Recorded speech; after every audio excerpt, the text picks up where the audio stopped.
I glanced at the caller ID before answering. It was strange to receive a call on a Sunday afternoon that my wife Claire and I had set aside for family. Even stranger was that my lawyer was calling from Vero Beach, Florida. Hello, Pete. What's happening? Hello, Dave. Look, I'm really sorry to call you on a Sunday, but I heard something I'd like to check with you. I was out golfing this morning with the usual group, including George. You remember my friend George, don't you? Certainly. Nice guy, terrible golfer. Yes, that's him, Pete laughed. These days he works in real estate in the city, specializing in agricultural properties. He told me your garden was sold to some developer. I said I hadn't heard anything like that from you, and thought you would have told me if you were taking such an important step. I was so shocked by what Pete had just said that it took me a few moments to gather my thoughts. No, we definitely didn't sell the garden. You know, we thought about developing it ourselves when the time comes. That's what I thought. Look, maybe George was wrong. I'll do some searching tomorrow when everyone gets back to work. I appreciate it, Pete, but I think I'd rather fly there to check. I haven't been there for 3 months, which is longer than usual anyway. I should go just to keep an eye on things. I didn't know why, but I had a bad feeling about this. We said goodbye, and I called Claire. Claire, do you want to come with me to Vero? Pete heard a rumor that I need to check. We sent the children to their grandparents indefinitely. They didn't mind. They loved spending time at the ranch with their grandparents, who spoiled them endlessly. 2 hours later, we already had tickets to Orlando and were packing our bags. We flew into Orlando the next morning, and I rented a car to drive to Vero. I tried calling our grounds manager, Bruce McWilliams, to have someone pick us up, but he wasn't answering his cell phone. It wasn't that unusual. He was an avid fisherman and could be out of cell phone range for a couple of days if he went to one of the islands. Maybe he just forgot to charge his phone before leaving. Last night, I went online and checked my bank accounts. The smaller account, which Bruce had full access to, was emptied and had only $150 left, the minimum amount to keep the account open and avoid an automated message. But we only kept $125,000 in this account for day-to-day operations unless there was a specific need. Our larger account, which usually had about $100,000, Bruce did not have access to. I had blocked all the money in this account to prevent any withdrawals, just in case.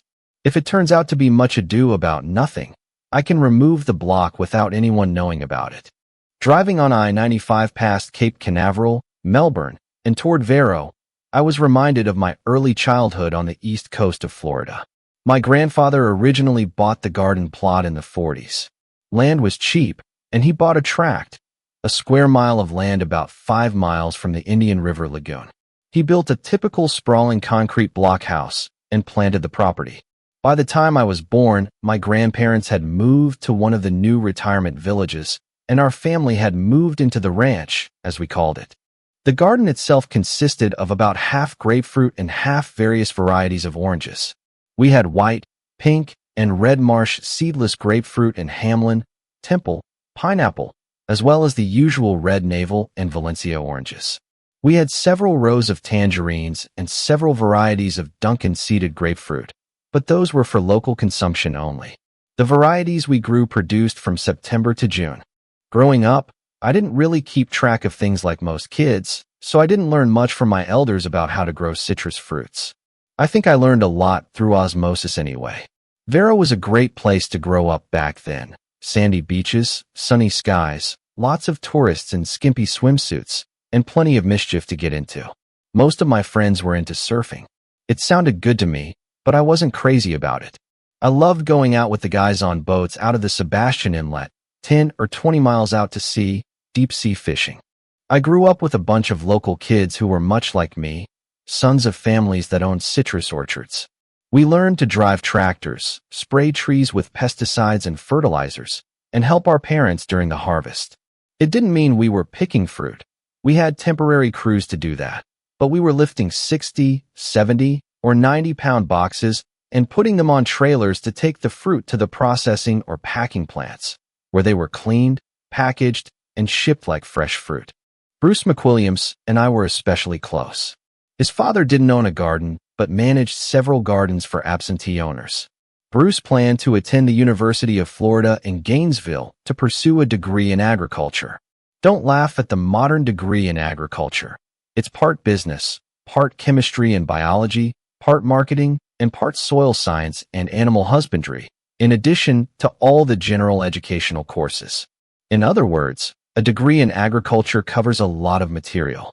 The modern farmer takes on a difficult, albeit rewarding task. Anyway, Bruce's family moved away when we were in 6th grade, and from then until we graduated from high school, he and I were best friends. We went to the beach and learned the pros and cons of drinking too much. We went to proms as couples and took our girlfriends' virginities on the same night. We shared many common experiences. Bruce was 4 inches taller than me until our second to last year. He reached his full height when we were freshmen, but in our second to last year, I caught up with him, and we started looking into each other's eyes. He was not only taller in his early years, but also more massive. I was slim and wiry. Bruce was stocky and muscular. While I ran cross-country and track, Bruce played center on the football team and catcher on the baseball team. Bruce's activities made him one of the big people in the school. Mine, not so much. Despite our differences, we remained close. The third member of our little company, Pete Andrews, joined us in 8th grade. Pete, now my lawyer, was a quiet member of the team, a little more diligent than Bruce or me. Pete lived about half a mile away from us with his parents in a house closer to the beach. He was an only child, and all he ever wanted was to be like his father, who was a lawyer. Pete was one of the geeks in the chess club, but we met in the orchestra where he played trumpet, and I played clarinet and saxophone. He soon joined Bruce and me having fun and getting into trouble that would get us arrested today, but was considered normal teenage behavior back then. The police at that time could take us home so that our parents would give us a good scolding, but they would not arrest us. Of course, we didn't rob stores or shoot people. We did catch a little alligator and put it in the pool in front of City Hall. Yes, we could be the culprits of that. My time at Vero came to an end, however, at the end of our final year at school. The garden was developed and running smoothly, so the family hired Bruce's father to manage the garden. Part of his compensation was that the McWilliams family lived rent-free in a house on the property. He continued to manage other gardens, so he had a profitable small business. My mom and dad still came into town at least 6 or 8 times a year for a week or more, keeping an eye on things and still enjoying their friends in the area. In fact, they bought a house on the beach nearby because they stayed there so often. I later used this beach house when I returned to the city. My wife and I moved there after our wedding, using it as a second home. Claire loved the place and had her own circle of friends in town with whom she played tennis and socialized at the country club when we were in the area. After high school, we invited Bruce's father to manage the garden, and my father bought 2 more plots of land, this time in central Tennessee. My father's true specialty was raising certified black and red Angus cattle for beef. He and Mom moved to Maury County, south of the Columbia County seat, and started their ranch. To be honest, Bruce, Pete, and I would have split up anyway. Bruce went to the University of Florida in Gainesville in the fall. Pete went to Duke University in North Carolina, and I went to Vanderbilt University in Nashville. Bruce, of course, was an agronomist. Pete studied political science as a pre-law major and then got a law degree from Wake Forest. And I got an economics degree and then an MBA. Vanderbilt doesn't offer an undergraduate business program, but their own business school is highly ranked. However, we all kept in touch. It was easy to keep in touch with Bruce since his father took over the management of our garden.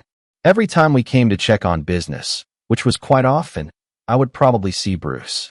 Eventually, Bruce's father retired, and Bruce took over the business. He was a respected orchard manager, a rarity in the world of scammers that made up the Florida citrus industry. Pete and I didn't see each other much, but we talked often and met up after school was over. After law school, Pete returned to Vero and became our lawyer. We mostly saw each other at social events.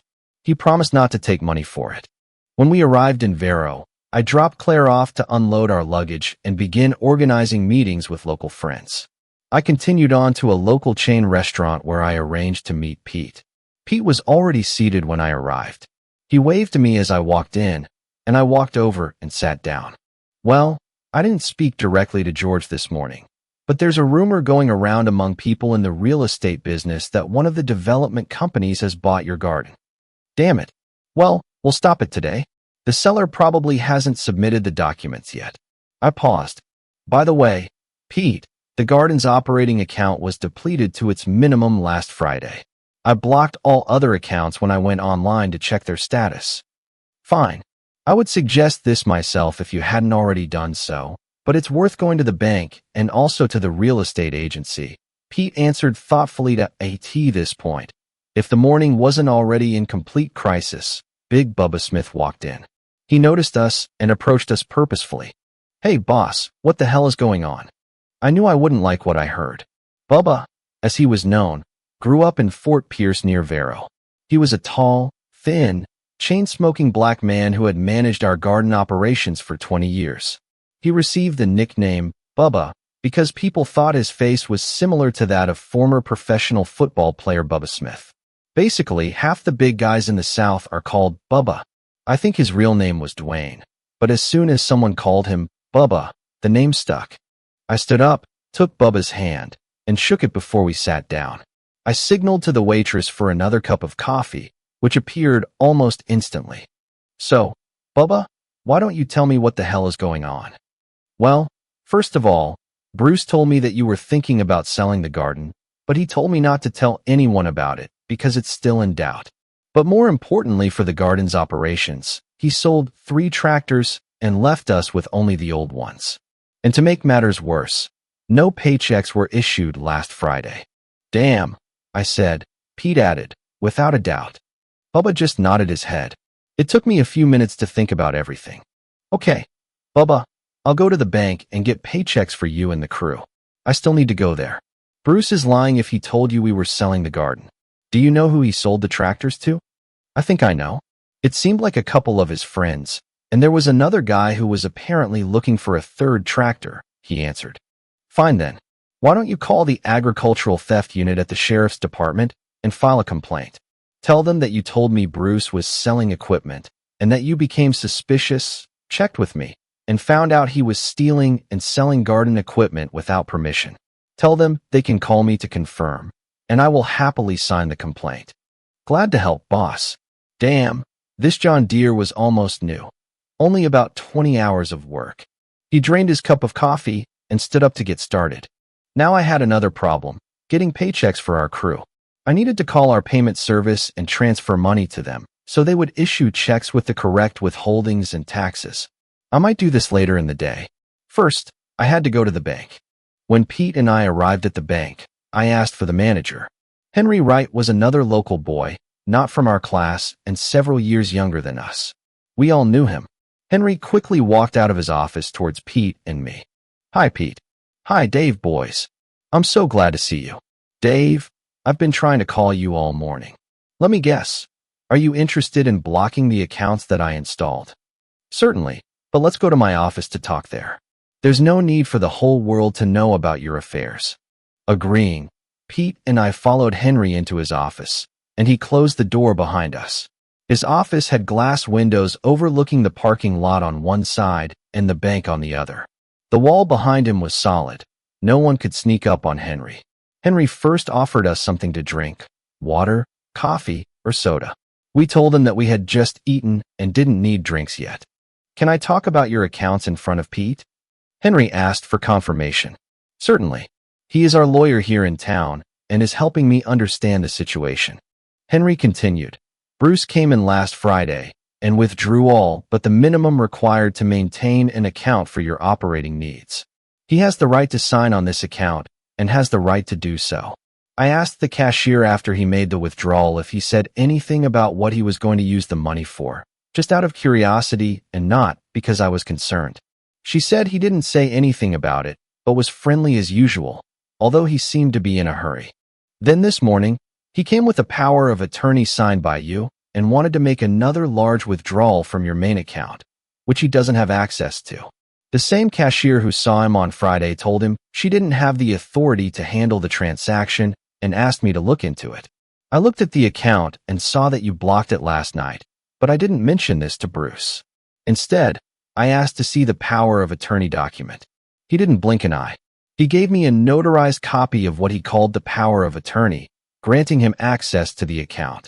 He said that you were doing preliminary assessments to develop your garden for sale to a construction company, which would require outside consultants and testing to check compliance with state and county requirements.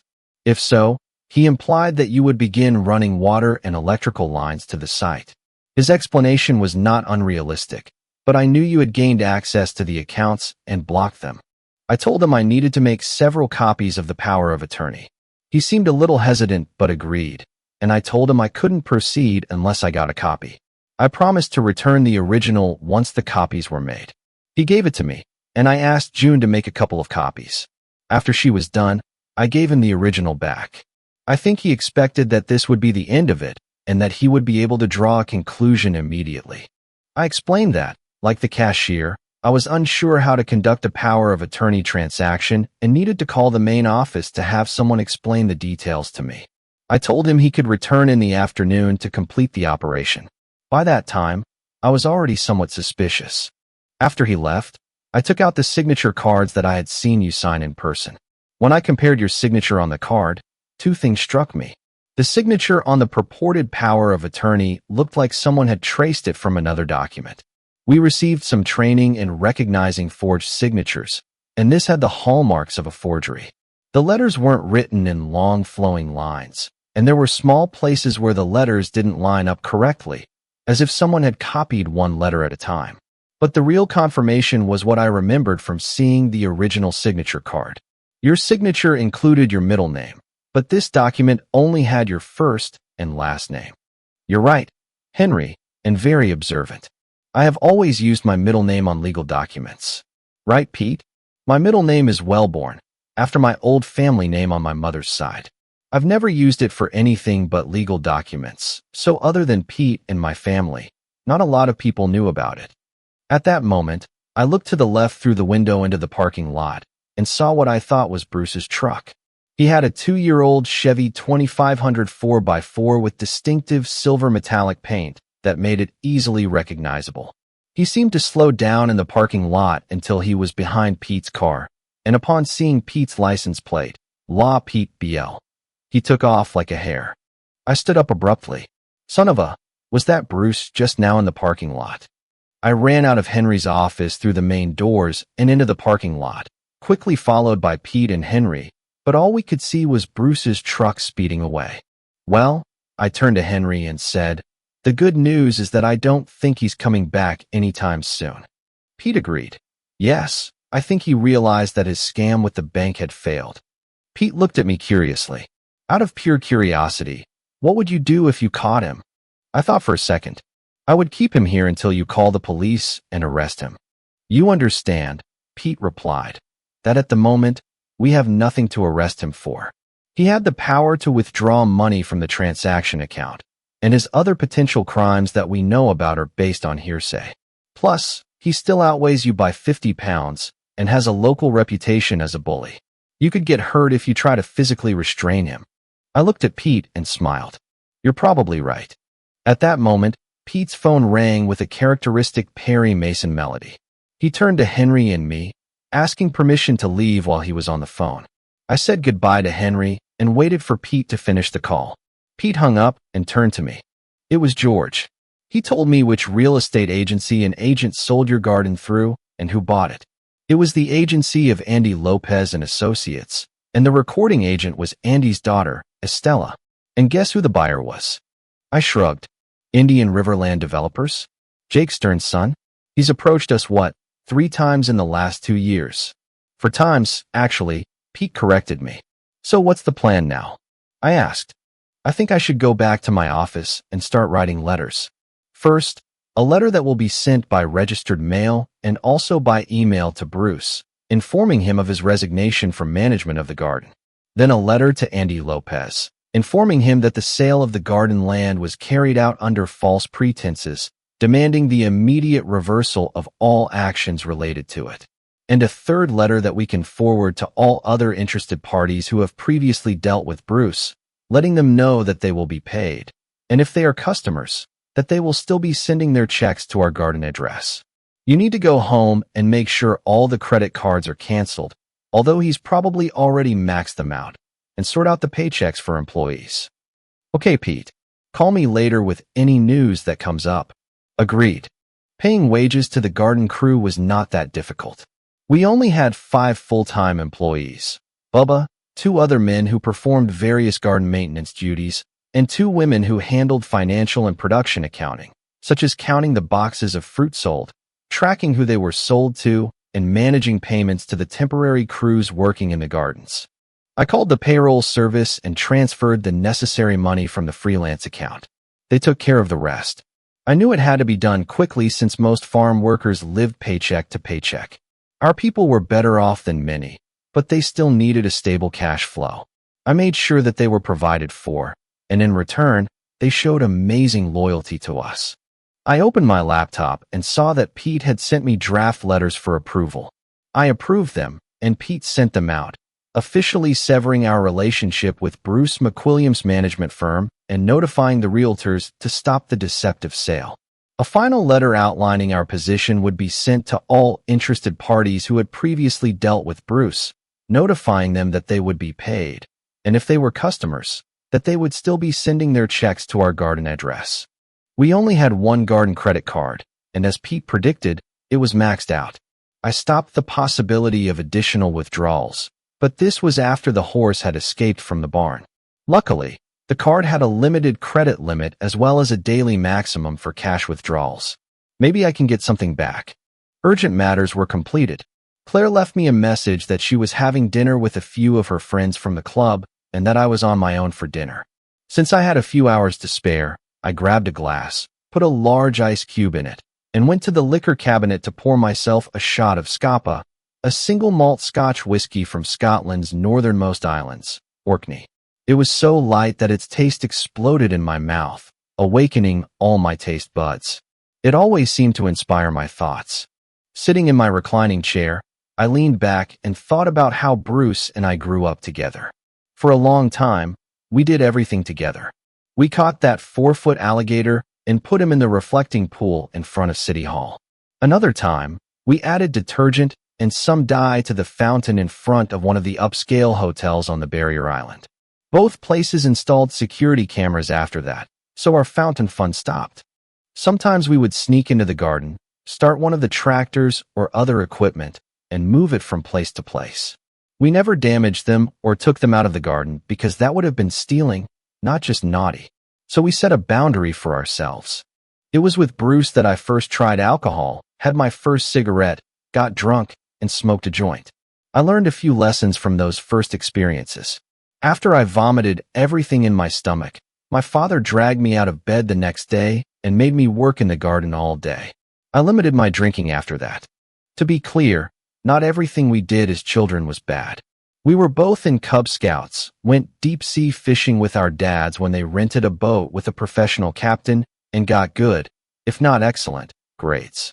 I was usually a better student than Bruce, but I wasn't going to be the top student in the class. We did extracurricular activities. Bruce played football and other sports, and I played in the orchestra and ran cross-country and track. Overall, I never thought that our early lives could lead us to a criminal career. Events like this attempted garden sale have made me look at some things more critically. As we got older, Bruce and I became more adventurous, but edged closer to illegal and dangerous activities. I admit that even though Bruce was coming up with ideas, I was willing to go along with him. Bruce was bigger than me and a little older, and I knew he did riskier things without me when I wasn't around. He always managed to get away with it. He was my closest friend, and I think I always subconsciously sought his approval.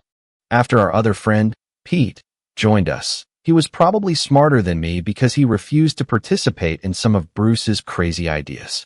He told us that his goal was to become a lawyer and that even minors with criminal records would have a hard time getting into a prestigious law school. We accepted it and didn't blame him.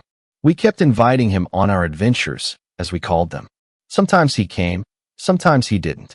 I understood Pete's long-term thinking about his life goals, but even if he said it with a smile, Bruce called him a weakling or a coward for avoiding our wildest antics.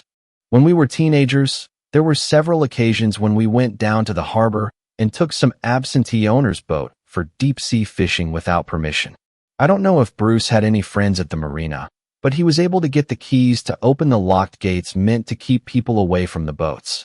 Bruce always knew when the owners weren't around and didn't notice their boats were gone for the day. We always left them clean and well kept upon returning. We also filled the fuel tanks to the level they were at when we took the boat. So if someone found that a boat they had left fully filled suddenly only had a quarter tank, it might have raised suspicions. Likewise, if they had left the boat with less than a full tank, Bruce would carefully fill it up to that level. This should have been a red flag to me that Bruce was thinking a lot about how to cover up what was essentially a crime. It might not have been a big crime, but it was still a crime. Worse, I suspected there were times when Bruce had things that might have been taken from boats in the harbor. One day, we were on Bruce's father's boat, and Bruce suddenly had binoculars that I had never seen before. These were clearly expensive marine binoculars, not new but in excellent condition. Bruce, being Bruce, always had an explanation ready. He said one of the garden owners had taken him on his boat, and when Bruce complimented him on his binoculars, the owner gave them to him. Well, what could I say? This could happen, even if it wasn't the most plausible explanation.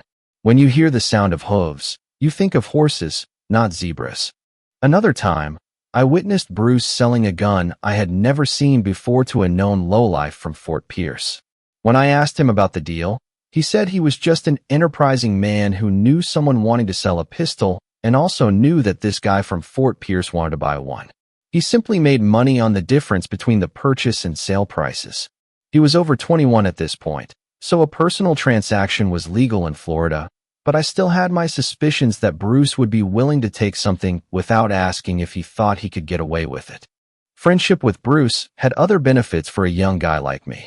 As the star of our football team, Bruce seemed popular with many girls. One afternoon after a game against a Port St. Lucie team where Bruce scored 3 times, including the winning touchdown, he asked me if I wanted to have a night. I think he suspected that I was still a virgin and wanted to introduce me to the world of intimacy. I answered, of course. Who wouldn't? He asked me to get some booze, tequila, as I remember, and bring it to one of the local parks. I pulled out a bottle from my parents' supplies, and Bruce came with 2 girls. I already knew that Bruce preferred Latinas, so I wasn't surprised when the 2 girls he brought to the park were Connie Lopez and a girl named Eva, whose last name I don't remember. Both were Hispanic.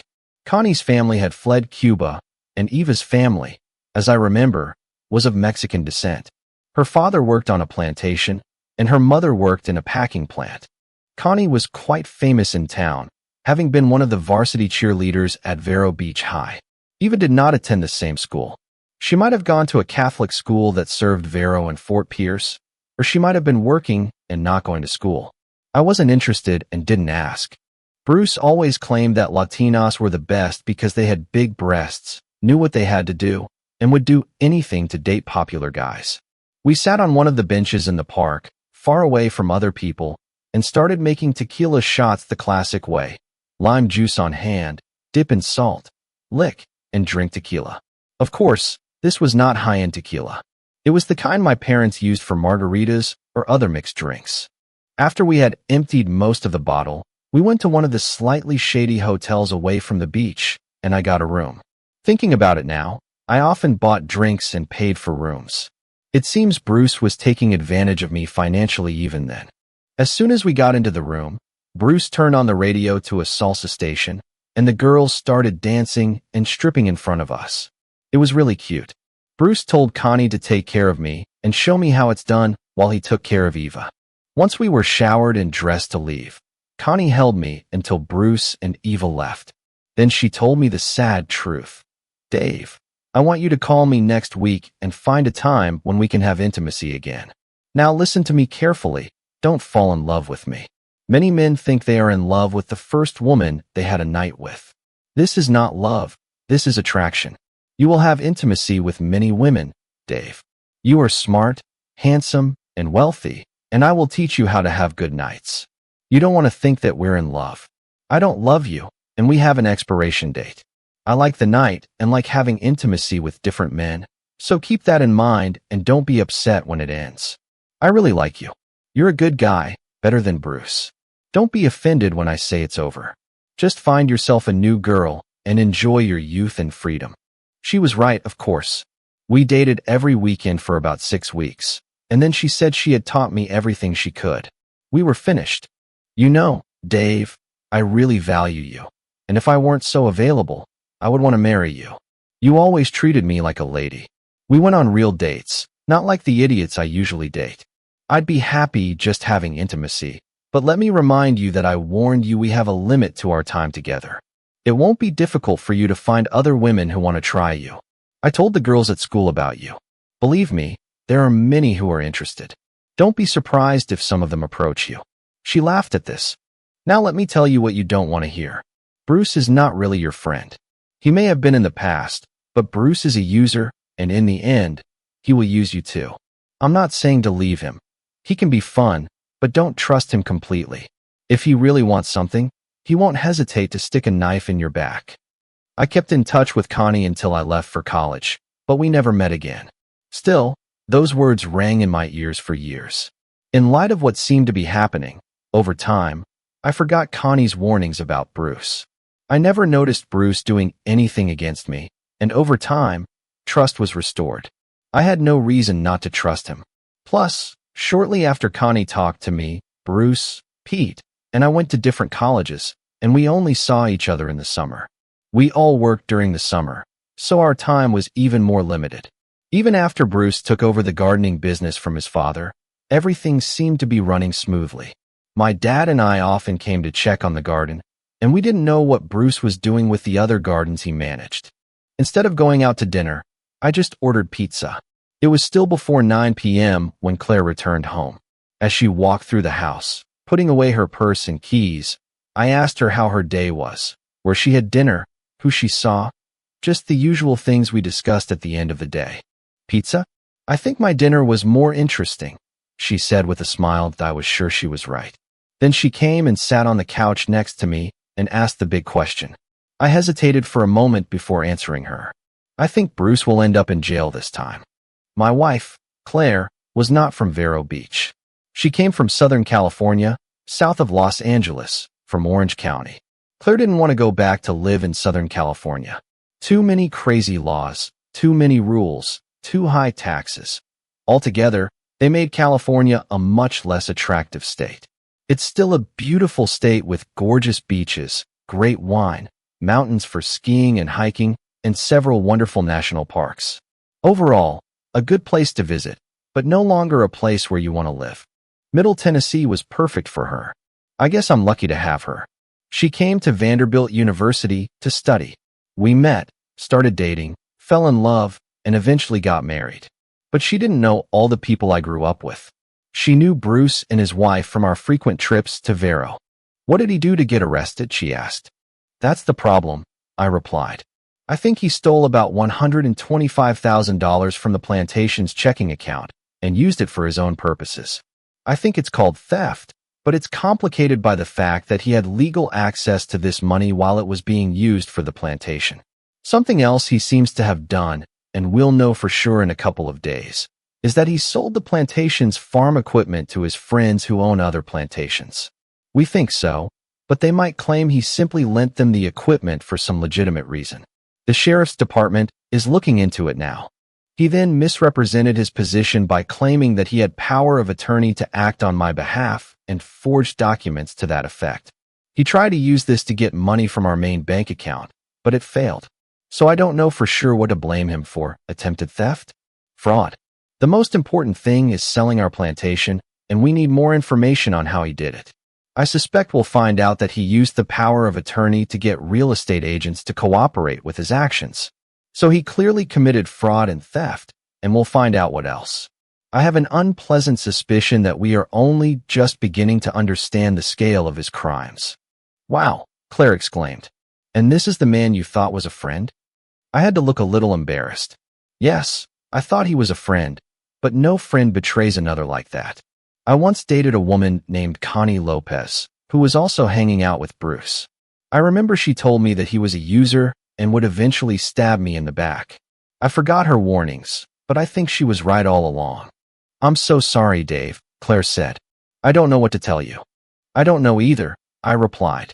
But right now, I have to put my emotions aside and first try to fix as much of what happened as possible. Thank God George called Pete, and Pete had the good sense to call me and see if I knew what was going on.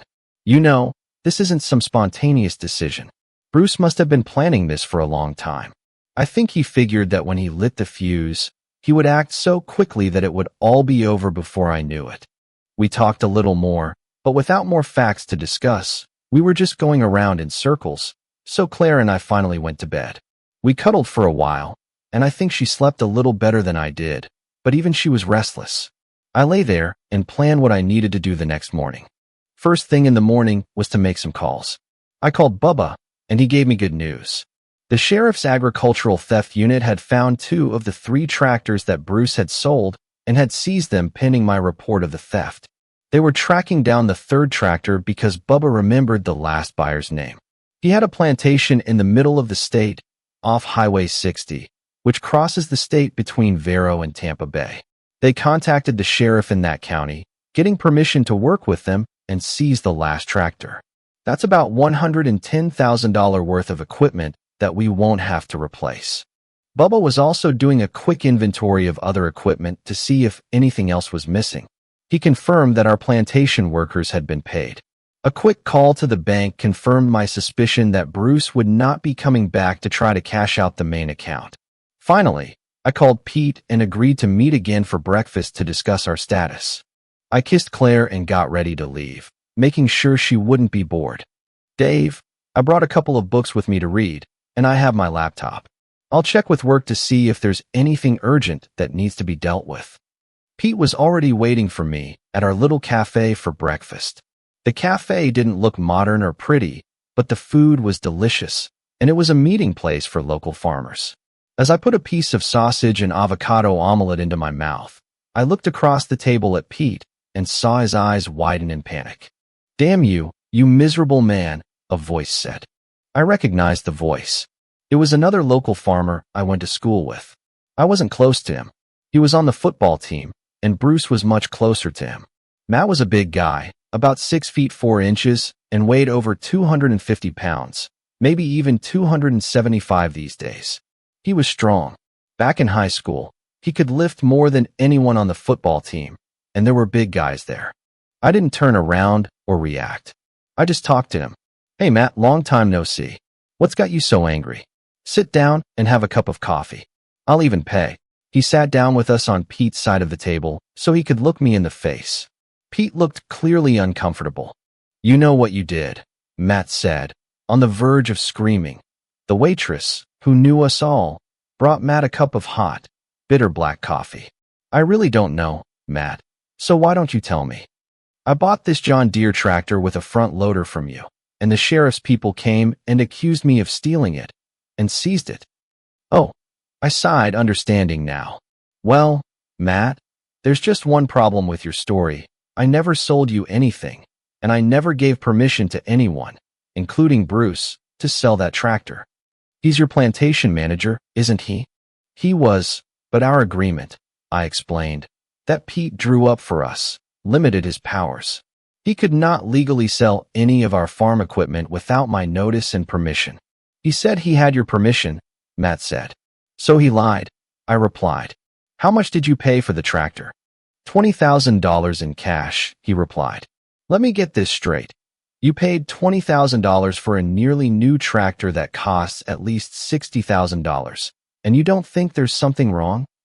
I knew he was giving me a great deal, but he said you were selling the plantation and just wanted to get rid of the equipment quickly and turn it into cash. "I'm sorry, Matt, but you were buying stolen property, and you'll probably lose your $20,000 if you don't find Bruce and get it back from him. Don't bet on it. I think he has already decided that Vero is not a healthy place for him." "Well, it's easy for you to say. It's not your money," Matt said. By this point, he was calming down, perhaps redirecting his anger. "Understand, Matt, he stole at least $125,000 from me, and probably more that I haven't found yet. Bruce deceived all his old friends." Matt nodded his head. "You know, Dave, he was a bit of a slimy guy back in high school. Sometimes things would disappear from people's lockers or their cars. Everyone thought it might be Bruce, but no one ever caught him in the act. In any case, the things that disappeared weren't expensive or important enough to make an official statement. I know what you're talking about. I often saw him do something suspicious, but I could never prove it was wrong, and he always had a story ready. Matt suddenly stood up. Where are you going, Matt? I'm going to look in a few places where Bruce might be hiding.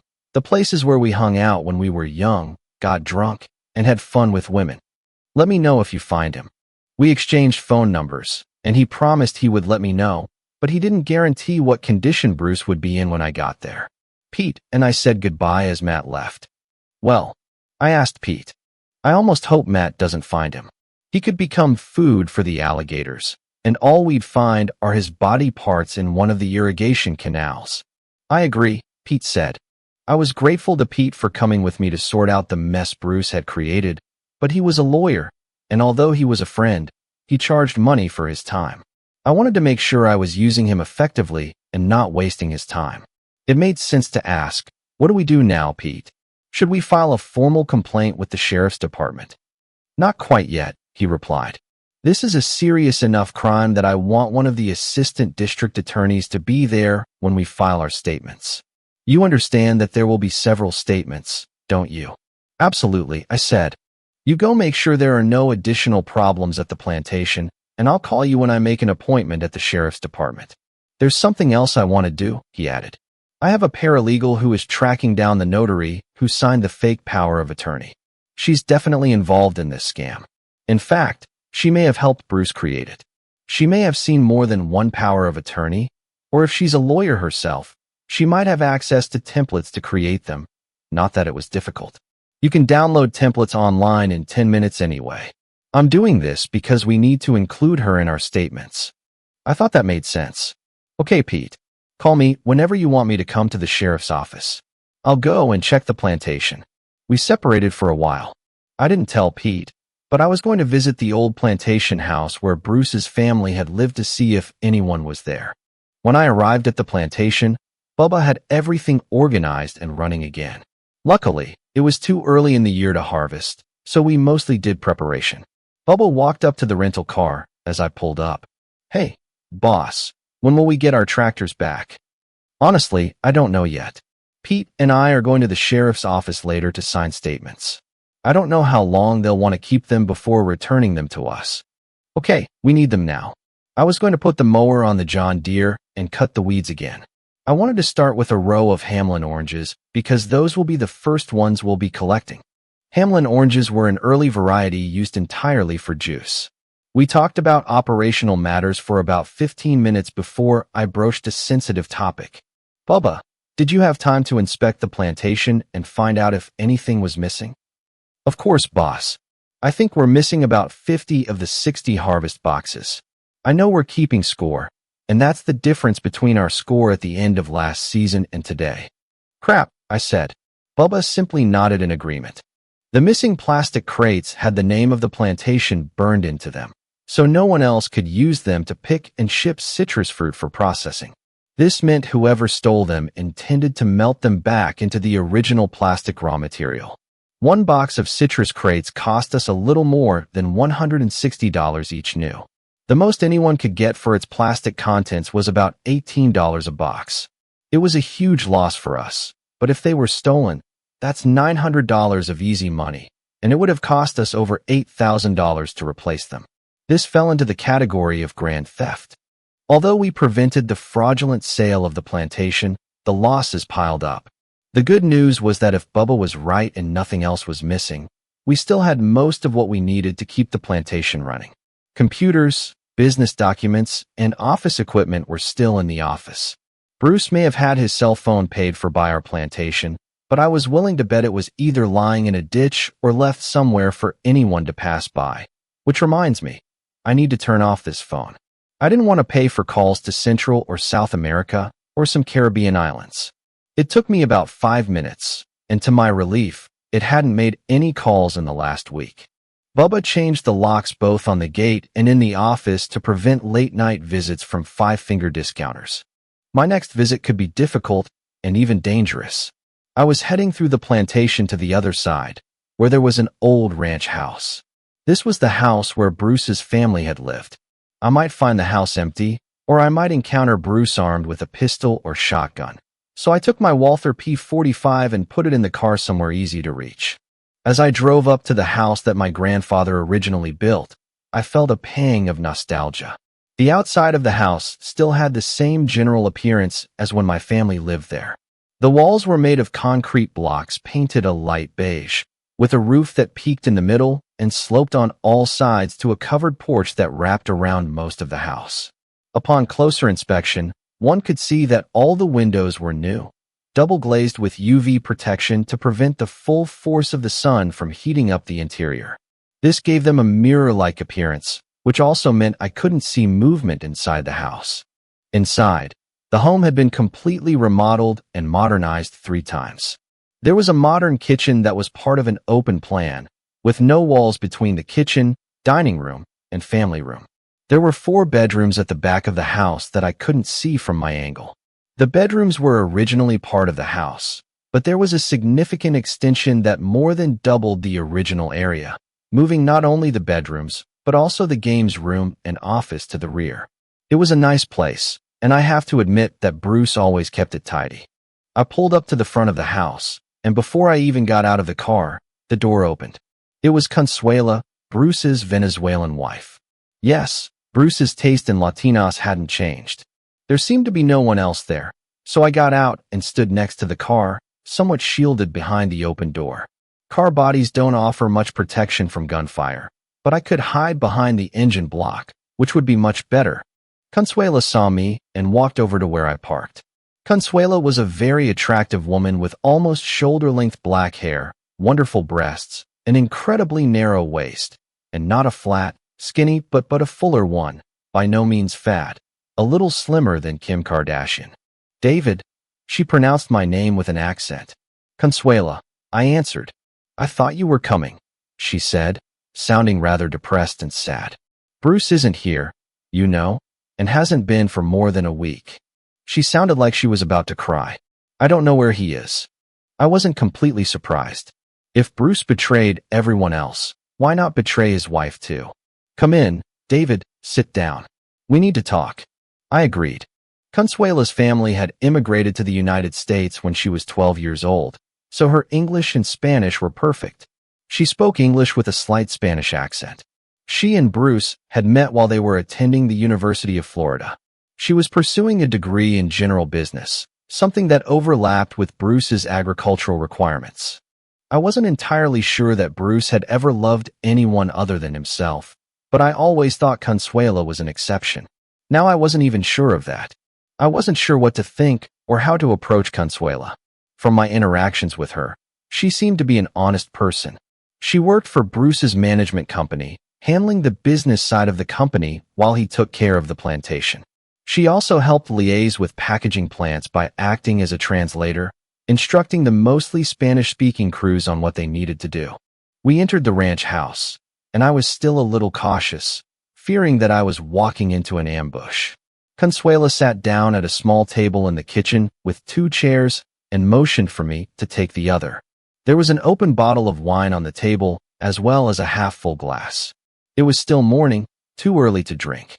She asked if I wanted to join her or if I preferred a soda or coffee. I asked for a diet soda, which she took out of the refrigerator.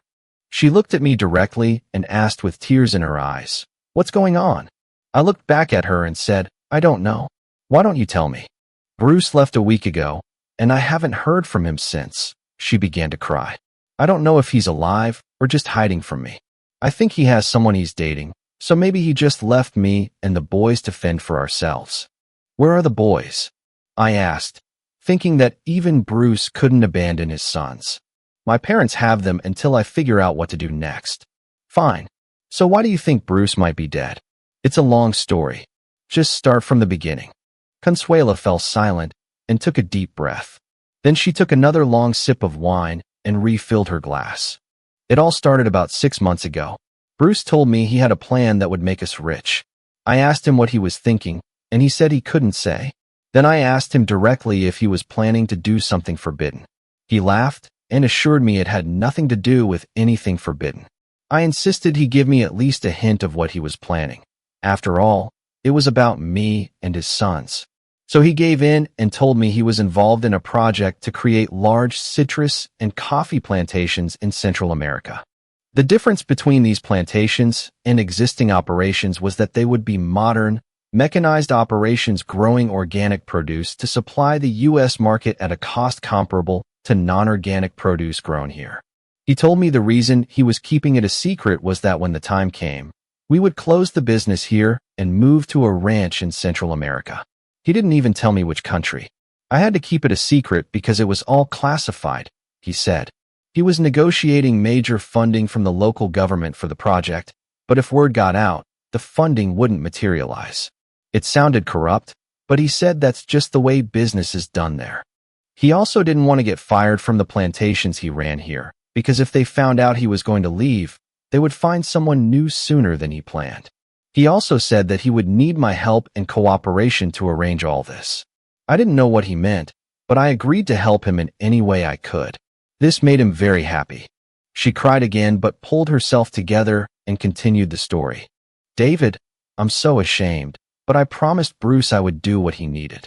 It wasn't long after our conversation when one evening, Bruce asked me to take the children to my parents because he was going to invite some bankers to talk about business and didn't want us to be interrupted. He brought these two men here, one older and one younger, both in nice suits, and we started drinking. They didn't seem to be talking about business so much as getting to know each other. I think they were from Panama, which is known for its bank secrecy laws, but also for several major financial scandals. Bruce said they had a flight and were due to leave in half an hour. He asked them to excuse us, and we went to our bedroom. We were all pretty drunk by then. He told me to take off my clothes and put on thigh-high stockings and high heels. It disgusted me, but I did as he asked. Bruce left and returned to the living room, where he put on some salsa music. Then he called me to come out and dance for our guests. I was so ashamed, but I did as he asked and went out to dance for these men without anything except for stockings and high heels. Finally, Bruce told me to go back to the bedroom and wait while he escorted our guests to their rental car. I could hear them talking, but I couldn't make out the words.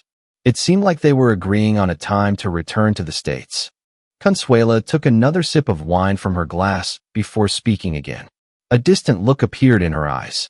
2 weeks later, Bruce told me the bankers would be back with documents for him to sign. I told him I didn't want to repeat what he made me do the first time. He said we really needed to work with these people and that they were counting on me to be good to them again. We had a couple of drinks while waiting, and I still told him no. He finally insisted that I take a pill to calm down, as he said. I took the pill, and my thoughts became a little foggy. He told me again that we would become rich if I just helped him. I finally said okay, I'd help, right before a rental car with two guys pulled up. They walked up to the house, and Bruce let them in. He told me to take off their jackets and hang them in the hallway closet. I did it. Then Bruce made us all mix drinks, something with tequila. We raised a toast to our future success. By then, I was very relaxed and didn't worry about anything. He told me to put my thigh-high stockings and high heels back on, and I remember thinking, oh, I'm going to dance without clothes for these two guys again, but it didn't bother me anymore. I thought that if they wanted to see me without anything again, it wouldn't hurt anyone. I changed and returned to the living room, ready for the show. But when I came out, everything was different. Bruce turned on the salsa music, and I started dancing, but the two guys and Bruce stood up and came to me in a circle, starting to do dance moves too. At that moment, I thought it was funny. I was dancing without anything with three dressed guys. Then Bruce told them they could touch me. I was so confused by the pill and the tequila that I didn't even protest. After that, they went to the table and started signing papers. Then they left. Bruce came back into the bedroom, hugged me, and told me I was the finishing touch to complete this part of the deal. He said I did what he needed me to do that night. Then he put me to bed, and we had a night. Consuela began to cry again and took another sip from her glass. At that moment, I realized that I was Bruce's pawn, used to obtain funds for his project, and he didn't even tell me exactly what he was doing. I think he lied to me when he said it wasn't substance-related. When I heard your car pull up, I expected it to be Bruce with more men that I would have to entertain. You know that we manage 4 different plantations here, yours and 3 others. The other owners are absent and only come here once or twice a year. I think they own the plantations as a tax deduction and only come here for vacation with their families, claiming it's a business trip. For the last 2 months, each of the remaining absentee owners has been coming to their plantations, each about 2 weeks apart. Bruce would bring them here, and we'd have a drink. He'd give me another pill to calm down, and then we'd all get without anything. I knew Bruce was using me as easy access to raise funds for his project. He ended that maybe you would come too, and that you and he could have a threesome with me, or maybe you could bring your wife, and we could trade. He said it would be exciting to watch me and your wife have a night with each other. I've never done this with another woman. With you, perhaps I wouldn't mind too much, but with other men, they were old and nasty, she concluded. Then last week, he said he had things to do and left. He never returned. He didn't call. He wasn't at the plantations. He abandoned us. I interrupted her monologue. He lied to me, saying that if I wanted to swap or have a threesome, we could do it, but I made it clear to him that Claire and I weren't interested. She nodded. I wasn't going to tell her what Bruce had done, but I wanted to warn her in general. As far as I know, Bruce is not involved in trafficking substances, but it appears he has committed several acts that could land him in serious legal trouble. So don't be surprised if people from the sheriff's department come to talk to you. We have officially terminated the contract with Bruce's company to manage our plantation, so you will receive a letter about this in the next day or 2. I saw a new round of panic in her eyes. This house belongs to you, and we were allowed to live here while we managed your plantation. Are you going to kick me and the kids out now that you fired Bruce? Don't worry. We may have to relocate you eventually, but if you're telling the truth and weren't involved in Bruce's latest actions, we'll take care of you and the boys one way or another. A couple more things. Do you have my phone number? She checked her phone and confirmed she had it. Okay, if Bruce shows up, call me. And one more thing. Has Bruce ever mentioned the name of that woman you think he's dating? No, she replied. But I think she's from Central America, perhaps from Costa Rica. Well, call me if you find out anything else. Consuela stood up and hugged me. Thank you, David. You are one of the good men in this world. As I walked back through the plantation, no more than 2 minutes had passed when my cell phone rang. I looked at the screen and saw that Pete was calling. Pete, what's going on? Let's go to the sheriff's department. Teresa Silva, one of the assistant district attorneys, is going to meet us when we file charges. I'll be there in a minute. It took me about 15 minutes to get to the sheriff's office, and Pete was already standing outside waiting for me. Almost immediately, an official car pulled up, and a woman of about 35 got out. Teresa, meet Dave Stevens. Dave, meet Teresa Silva, one of the assistant district attorneys. We shook hands and exchanged pleasantries. Teresa was here at Pete's request to keep the prosecutors on the same page because there would be a lot of crimes and probably a lot of people that would be charged. Pete assured me that she was competent and tough on crime. Teresa agreed that it was a good idea to get her involved from the start. We then entered the sheriff's office together, where we were ushered into a conference room to lay out our charges against Bruce and currently unknown individuals for a number of crimes. Sheriff's deputies had already filed paperwork regarding the theft and fraudulent sale of farm equipment based on Bubba's statement. They had already seized 2 tractors sold locally, and a 3rd tractor was returning to Vero to be seized as evidence. Pete informed them that he had documentation proving that Bruce's powers were limited, and he could not sell anything other than fruit from the plantation without special permission. I asked how long it would take to get the tractors back and was told it would take a couple of days to confirm our ownership, record numbers found on the tractors, and to have a forensic scientist come to do a full set of photos as evidence. The deputy told me that some of the tractor buyers were considering filing a lawsuit against me to recover what they paid Bruce for the tractors. Sheriff's deputies on the scene said they were considering arresting them for receiving stolen property since it was obvious they only paid a fraction of what it was worth. I think that stopped talk of suing me. They would just have to accept that they paid Bruce. They have the option to file a complaint against Bruce for theft by deception. As for Bruce's actions at the bank, We could not charge him with theft for emptying the transaction account because he had the right to access that money. I was told later I could file a civil claim against him for a refund, but I wasn't holding my breath. They could accuse him of fraud and attempting to steal money from the main account using a false power of attorney. Finally, there was theft by selling the plantation. It was a little more complicated as to what charges would apply since we were preventing the actual transfer of the plantation, but preventing theft in the process does not erase the attempt. This ended our initial session, although we made it clear to the deputy that if we found additional crimes, we would return.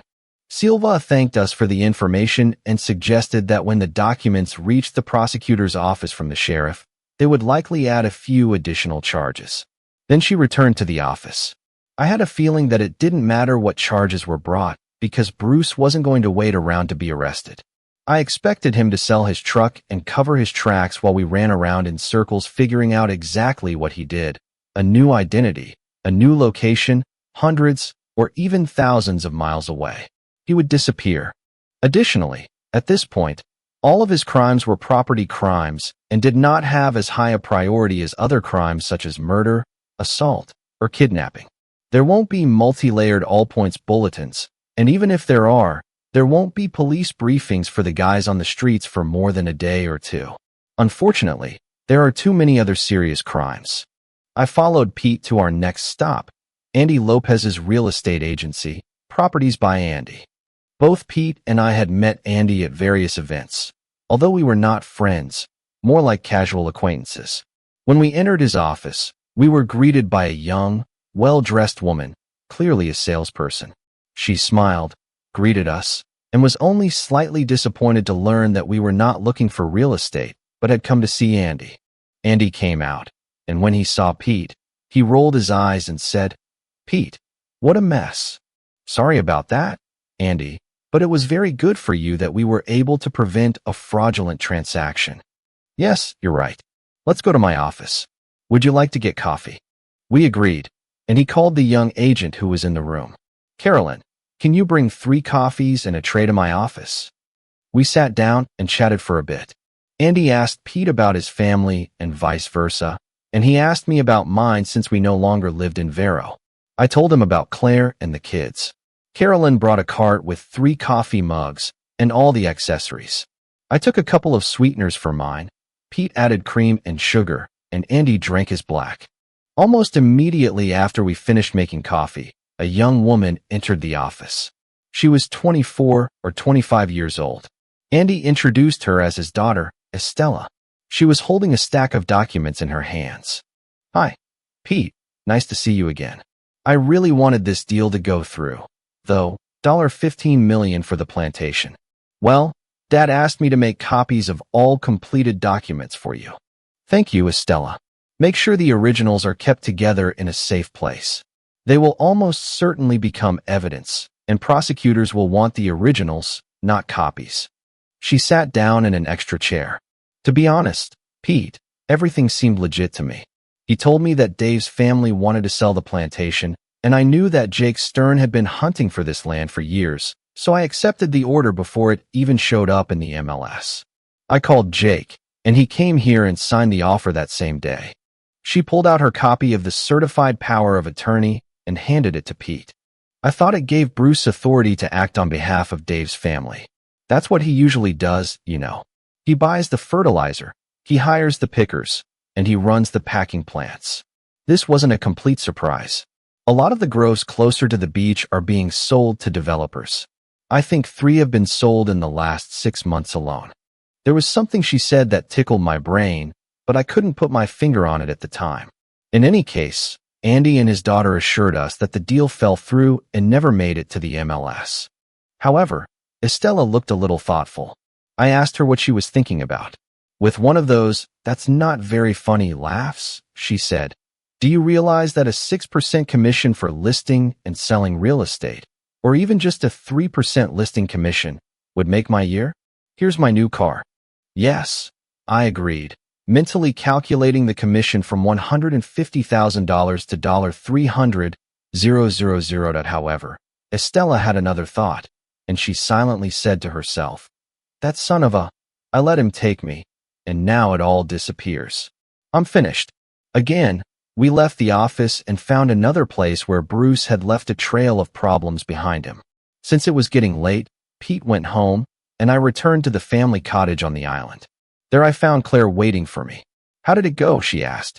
"Well," I replied, "we are correcting the situation as best we can, but I think we're short $125,000, or more accurately, $124,950 from the transaction account, because he had legal access to it.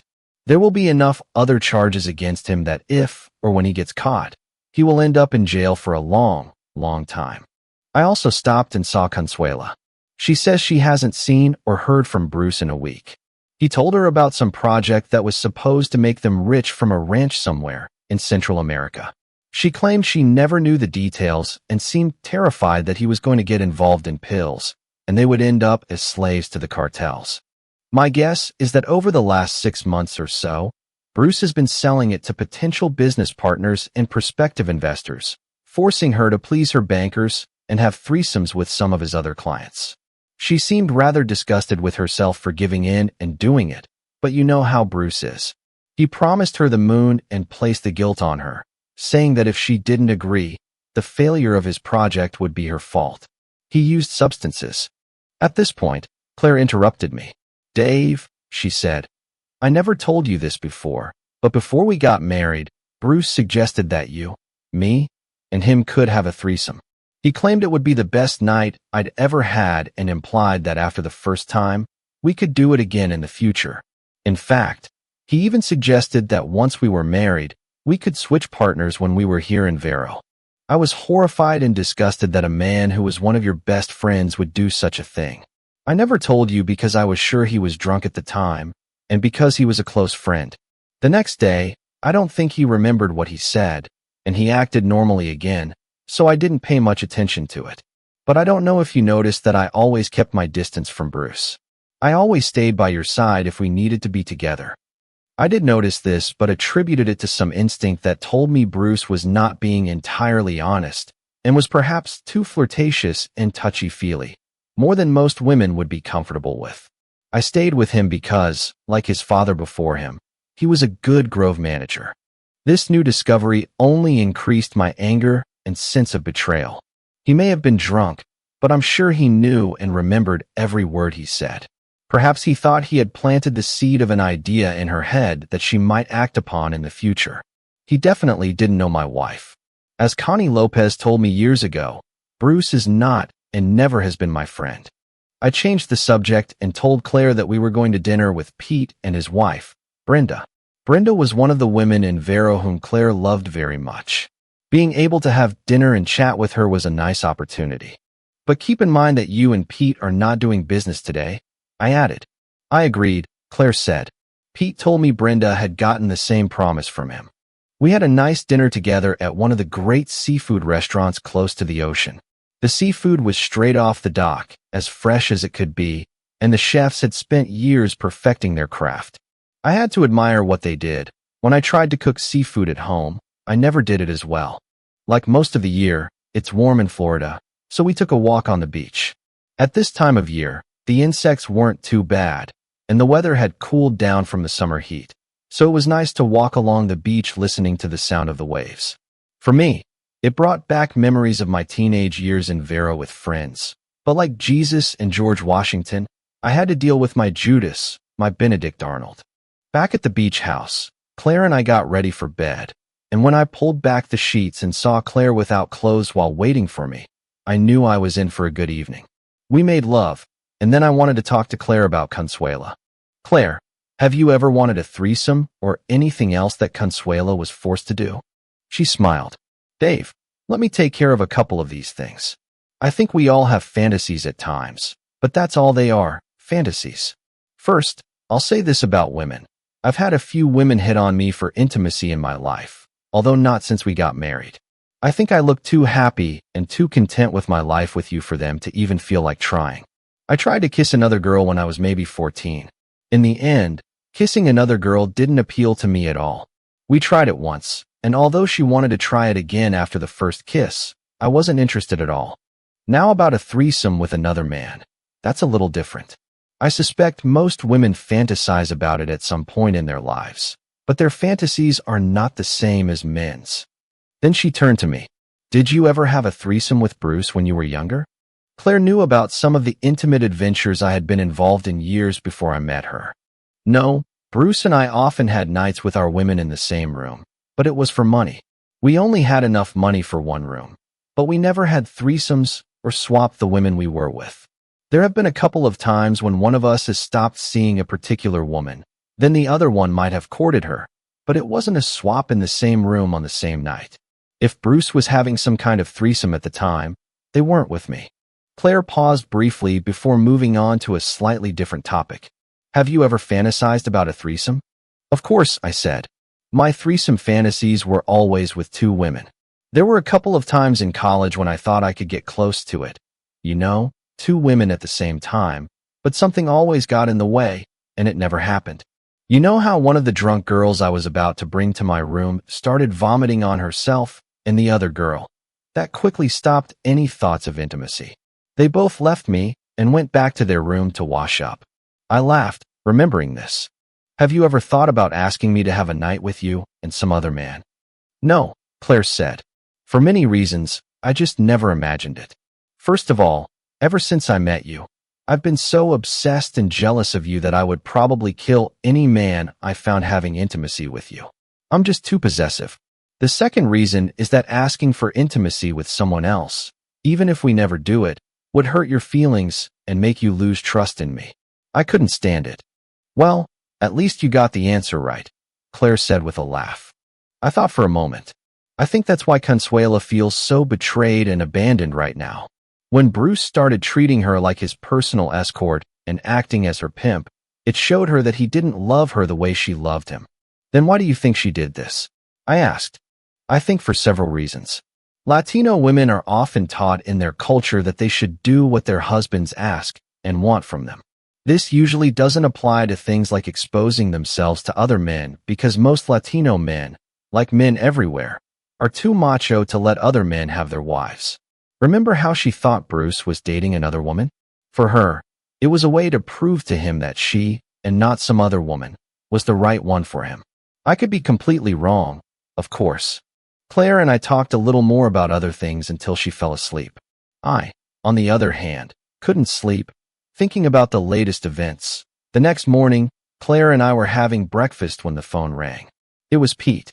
Dave, am I interrupting? No, just finishing breakfast. I wanted to update you with the latest information I found. Remember how we thought the notary who signed those powers of attorney was part of a scam? Well, I found her, not where she is now, but where she was. She worked as an assistant and notary for another real estate company here in town. She was a messenger for agents doing paperwork around the county, minor clerical work, and so on. She recently received her state notary certificate, but stopped showing up for work about a week ago. Her name was Claudia Rivera, but we did a little background check and found that she may have had a suspended conviction that was expunged after her probation was completed under the name Claudia Rivas. Can you guess what she was convicted of? Forgery. Oh yeah. One more thing. She wasn't Costa Rican. She was Panamanian. People think she was seeing Bruce on the side. Incredible, I agreed. Have you reported this to the prosecutor's office? I'm calling from my car because I'm on my way to deliver the documents we collected to them. Great, Pete. I think I'll visit Bruce's parents and see if they know where he is or what he's up to. Okay, just let me know what they say. I don't expect them to know much because Bruce wouldn't tell them. You know his parents are as honest as they come. Yes, I know. It's unlikely, but I'll try anyway. We'll talk later. I was on speakerphone, so Claire heard our conversation. I stood up and leaned over to kiss her. Don't bother getting up. Finish your breakfast, I told her. Okay, honey. Good luck. As I drove to Bruce's parents' house in one of the local retirement communities, I wondered what could have gone wrong that Bruce had become out of control and ruined his future. His company seemed to be thriving, and so did his wife and children, at least until he decided to ruin everything. What had changed? Was this related to the new mistress he took on? Was it worth all this expense? I didn't think so. Bruce had never been faithful to one woman, and I didn't think that would change. Maybe someday I would meet her and understand what he saw in her, although most likely I would see her in an orange prison jumpsuit. When I pulled up to the little house and parked in the driveway, Bruce's parents, Jim and Maggie, came out to greet me.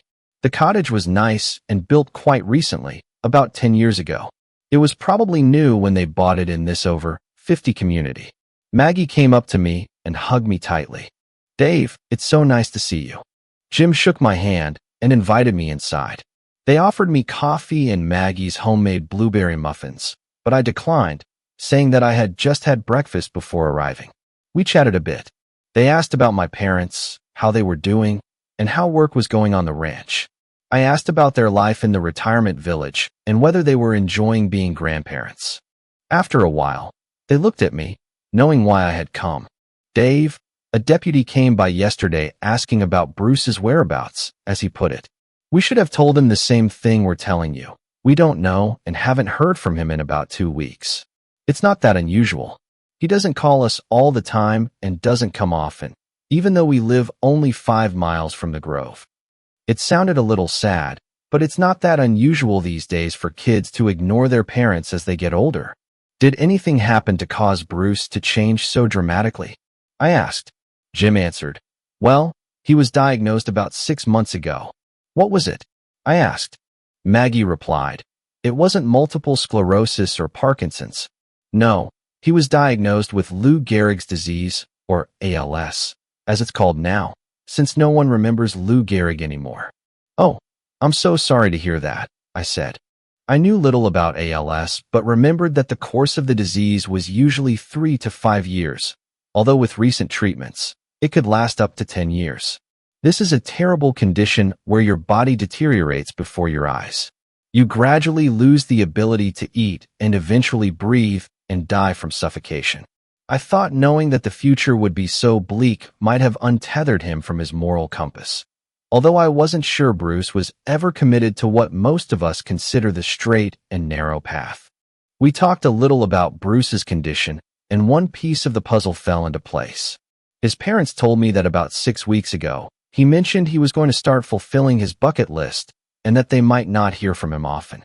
When they asked what was on his bucket list, he mentioned a 2-week trip to Hawaii, maybe Fiji or Samoa, hunting brown bear in Alaska or lion in Africa, and visiting places in Europe where he had never been. Nothing specific, just ideas. At the time, his parents, who were about 75 years old and still in good physical condition, spoke of sadness that their child would die before them. They said they took comfort in the fact that they would still have Consuela and their grandchildren. I couldn't help but chuckle when I heard this. I felt that Consuela might take the children and leave Vero to forget the memories of Bruce. As I was leaving, Jim said to me, "You know, we didn't raise him like that. I would never steal from the people who entrusted me with their property and livelihood." "I know that, Jim. I've always considered you and Maggie to be paragons of decency. Thanks for talking to me. At least now I know what might have pushed him." As I got into my car, I noticed a message from the sheriff saying I could pick up my tractors. I knew Bubba needed them at the Grove, so I headed straight to the parking lot and called Bubba to meet me there with one of the other Grove workers. Bubba was standing at the entrance to the parking lot with a sheriff's deputy when I arrived. The first thing we did was inspect the tractors for damage and check the VIN number to make sure they were the same tractors that were stolen from the Grove. It was them. Then I had to pay for their release, $35 per day. 2 tractors had been there for 2 days, and the third one for 1 day, totaling $175 just to have my stolen property parked in a county lot. The manager laughed when I complained. "Dave, just be glad you're paying for farm equipment. If they were cars, they'd cost $150 a day. The county sets the rates and gives a discount for the farm guys." I thanked him and told him I understood, but that didn't stop me from complaining a little. When the paperwork was completed, Bubba, one of our employees named Raul, and I drove the tractors back to the Grove. Yes, tractors are allowed to drive on county roads, albeit slowly, which caused traffic to back up behind us. The drivers cheered as we turned into the driveway of the Grove. We parked the tractors so Raul and his team could quickly check them for oil in the engines, fuel in the tanks, and such. Then they would go out to work in the Grove again. Bubba took one of the trucks and drove me back to the lot where I picked up my rental car. As I walked to the car, a sheriff's deputy stationed in the parking lot beckoned to me. The report under the tractor says Bruce McWilliams was the suspect in the theft. I nodded in agreement. I just heard on the radio that one of our patrols pulled over his truck here in town about an hour ago. They pulled him over, and when they got to the cab, there was a 19-year-old guy behind the wheel. He was on his way to the DMV to change the registration to his name. Looks like this McWilliams sold it to him yesterday afternoon. The guy and his dad took a couple of weeks to arrange the loan. They transferred the money yesterday, and he signed the title transfer. We just let the guy go to complete the registration. Just thought you might be interested. I sighed quietly. Another possible way to track Bruce had slipped through our fingers, although I didn't expect anything different. This truck probably brought in another $25,000 for Bruce. He would collect as much cash as possible and then try to disappear. When I called Pete, he already knew about the truck. Yes, Teresa, that assistant prosecutor, called me to let me know, but it was a legal transaction, so nothing can be done. She is on guard, though. Just for fun, she went into the DMV database and found Claudia Rivera's Toyota Camry. At least her license plate is on the cops' radar now. But her car isn't like Bruce's truck. No flashing neon light. I think her car is a brown four-door sedan, the kind of car that no one pays attention to. He'll probably show up at some point, but let's hope it's sooner rather than later. Of course, we're just speculating about her at the moment.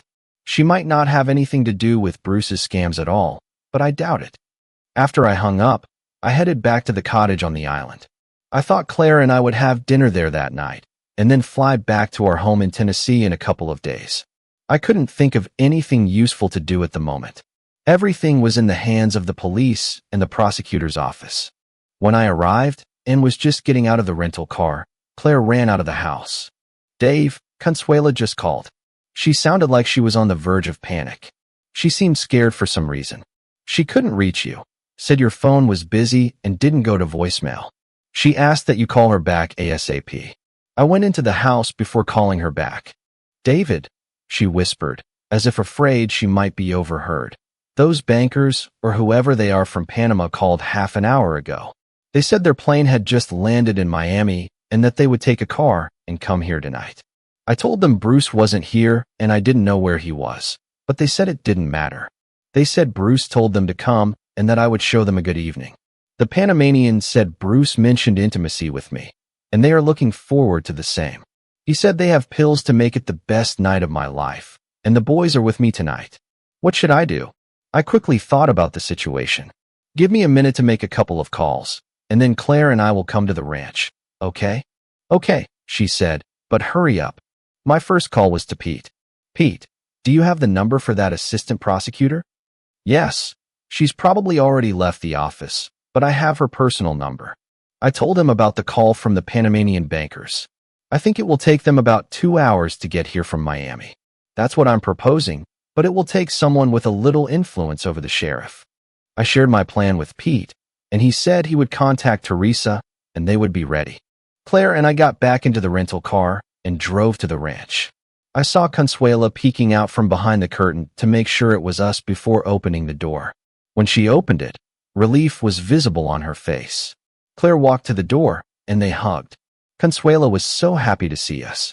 "Consuela," I said in a soothing but insistent voice, "get your boys together and take them to Bruce's parents for the night. They'll be glad to have them, and I think Bruce hasn't taken the kids to them for a long time. Claire will take them there. You and I will stay here and deal with the men from Panama. But David, I'm scared. I want to leave too." I quickly hugged her to calm her down. "We won't be alone, and we need you here to identify these men as the ones who were here before. Don't worry, you will be safe." I pulled out my Walther PPQ-45, a pistol with a 12-round magazine, and one in the chamber for a total of 13 rounds if needed. I didn't expect to use it, but I wanted to be prepared. I tried to calm Consuela and explained that I didn't think they would arrive for at least an hour. I asked her to heat up the leftover ropa vieja we ate and gave her a shot of tequila to calm her nerves. I didn't drink myself because I wanted to be sober in case something went wrong. Then we turned on the TV at low volume. Almost an hour had passed when we heard a car approaching the house. I told Consuelo what to do and how to behave. She was wearing casual clothes, nothing nice. I locked the screen door, and Consuela stood behind it. I stood out of sight behind her and to the side so that, if necessary, I could be nearby. The men got out of the car. It was obvious they had already had a drink before arriving. Consuela shouted at them. What do you want? What are you doing here? Hola, chica. Are you ready to party tonight? We will have a fiesta together. We have pills for you. Let's make you very happy. No, we won't have any fiesta. Get back in the car and go back to where you came from.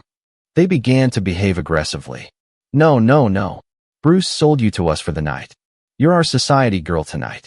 Don't worry, you'll still be ready for more intimacy in the morning. Are you threatening me? She asked. I told you to leave. I won't be anyone's society girl tonight, or ever. Call the police if you want, but we're not leaving until we get what we want.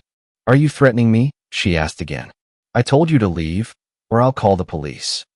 Pinch puta, was the response. Suddenly, the lanterns surrounding them lit up. They tried to return to the car, but two Vero Beach patrol cars blocked their path. This is the police. You are under arrest. Place your hands on your head. Do not make sudden movements or reach for anything. The Panamanians did as if they had done this before. They were soon ordered to kneel and then lie down on the ground. Within minutes, they were handcuffed while dogs and police searched their car. They had already admitted to having illegal pills, which gave rise to a search. In addition to the substances and guns found during a search of their bodies, enough was found in the car to be classified as distribution. They were arrested. When officers found several firearms in the car, that was the finishing touch.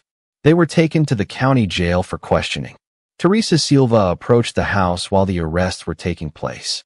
Have you had enough of this excitement, Mr. Stevens? Mrs. McWilliams. Consuela answered first. More excitement than I need in my entire life. I was more cautious and pragmatic. Can you hold them off while you figure out what their role was in Bruce's scam? Oh, of course. We were going to detain them as witnesses, as you suggested, but now. She looked back at the suspects and shrugged. Now we have substance and weapons charges against them. Believe me, when they realize how long they can sit, one or both will start talking about Bruce. We'll find out what they were really doing when dealing with him, she said and turned away. Good night, guys. I arranged for one of the deputies to take Consuela and me to her mother-in-law's, where she was reunited with the boys and I was reunited with Claire, who was waiting there. We said our goodbyes, and Claire and I headed back to the island. It took several more days to reorganize our activities in Florida before we could return home. We promoted Bubba to official Grove manager with a salary increase.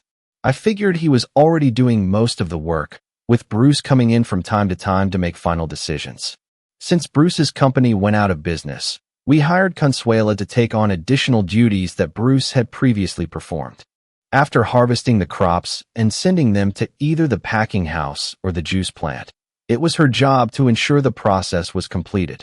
We sold the produce from our headquarters in Tennessee, but Consuela had to ensure that the fresh fruit was palletized, wrapped in plastic film, and that brokers arranged for the product to be trucked from the plant to the end customers. Our products were high quality because we did not harvest them until the sugar-to-acid ratio reached the level consumers desired. This meant a score of 12 or higher for oranges and at least 11 for grapefruits. Bubba had to ensure that the fruit was not picked until it was completely ripe, which was a problem with Florida citrus, especially grapefruit. Another of Consuela's responsibilities was managing our pride and joy, our juice line. We no longer sold our juices wholesale, we had our own brand. We were considered a premium brand because not only was our juice NFC, not from concentrate, but all the fruit was real Florida fruit, whereas our competitors added cheap fruit from Brazil, Mexico, or Central America to bulk up their juice. We sold our line of juices to high-end stores, many in New York and Washington, as well as upscale restaurant suppliers. We also shipped a significant amount to our warehouse in Tennessee for sale throughout the state and surrounding areas. We couldn't grow all the fruit we needed to produce juice in our own groves, so Consuela also had to source juice from other producers. We had several reliable suppliers who sold all their juice to us. By hiring Consuela for these tasks, we also put her under Claire's control, so I was out of the process. Claire knew there would be no flirting, and Consuela knew I wouldn't treat her the way Bruce did. Back home, Claire and I went about our business. In addition to the groves, we processed produce from my father's ranch and a few select local farmers. Over the years, we began distributing fresh vegetables and berries grown on farms in central Tennessee. Our employees did a good job in our absence, but there were always tasks that required our personal involvement. However, that didn't mean we didn't hear more about Bruce and his antics. About 2 weeks after we returned home, Pete called one morning to say that law enforcement had found Claudia Rivera's Toyota parked, presumably abandoned, in the long-term lot at Miami International Airport. She on a Panamanian passport and Bruce on an American one took a commercial flight to the Dominican Republic. After that, their trace disappeared. No one expected to see them again in the USA. It later became known that Bruce was able to sell 3 other groves to developer Jake Stern. He handled the transactions legally because his clients, being out-of-area owners with little involvement in the management of the groves, gave Bruce legal powers of attorney. They did this many years ago and never had a problem before, but several months passed before anyone thought to call the previous owners to ask if they really wanted to sell the groves. The only consolation was that 3 grove owners sued Stern and locked up his money and land long enough for him to declare bankruptcy. However, the owners never got their money or groves back. In the end, Bruce stole less than $130,000 from us, including everything, but he walked away with millions from sales of other groves. Tracing the money was nearly impossible. First, it went to a bank in Panama. Yes, those scoundrels who came to the ranch and were still in Florida State Prison for pills and weapons were indeed Panamanian bankers. They carried out their part of the scam. Then the money disappeared into accounts, first in Costa Rica, then it moved to the Cayman Islands. Who knows how many times the money was transferred from one place to another, but eventually the trail disappeared, leaving the former owners of the groves to cry over their lost possessions. They may have been able to claim some of the money back as a loss on their tax returns, but I'm not sure about that. I received a call from a gentleman in New Jersey who owned one of the groves, wondering if I had been able to obtain more information about Bruce's whereabouts. He also asked how our grove escaped Bruce's illegal activity while others did not. I told him it was partly luck combined with the fact that I grew up in Vero, and a lot of people knew me. When something seemed strange, local friends would call me. He was very polite, but I felt a bad vibe even over the phone. He asked me to call him if I found any new information about Bruce. I took his number and said I would. The former owners of the groves weren't the only ones keeping their eyes open for Bruce. Nothing else happened for more than 2 years. Then I received a call from Consuela. She had heard from her Latino friends that Bruce was now very sick and in the advanced stages of ALS, but was still healthy enough to take care of himself. It was said that he traveled to Canada to enter their national health care system for long-term care as his condition deteriorated, trying to cheat the system again. Such a vague rumor wouldn't have done any good if it weren't for the fact that someone had overheard the conversation and mentioned the name of a hotel in a small town near Quebec City. After consulting with Claire, and although she thought it would be pointless after all these years, I made arrangements to go to Canada. I was going to confront Bruce, assuming that the rumor had some basis and that it was, in fact, Bruce. 2 days later, I arrived at the hotel and asked about a man who I thought might have been staying there.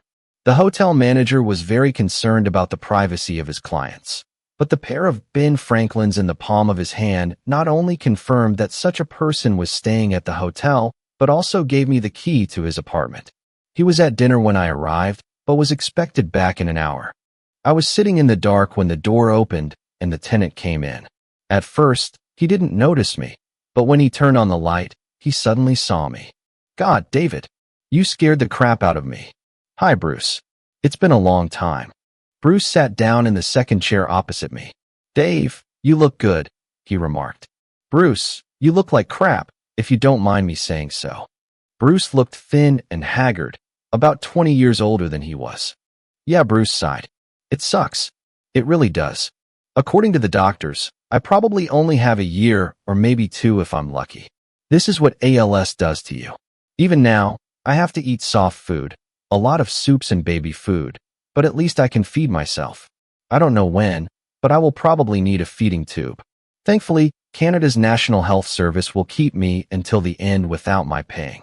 I don't know, I told him. It seems the NHS is trying to convince anyone with a terminal condition to let them put them to sleep. I've heard about it too. I'm not sure that when it gets this bad, I can just go along with it. Let them stuff me full of happy pills, just fall asleep and never wake up. Bruce changed the subject. So are you here to grab me, to hand over to the authorities, to squeeze this turnip until it bleeds? No, absolutely not. You didn't get much from us.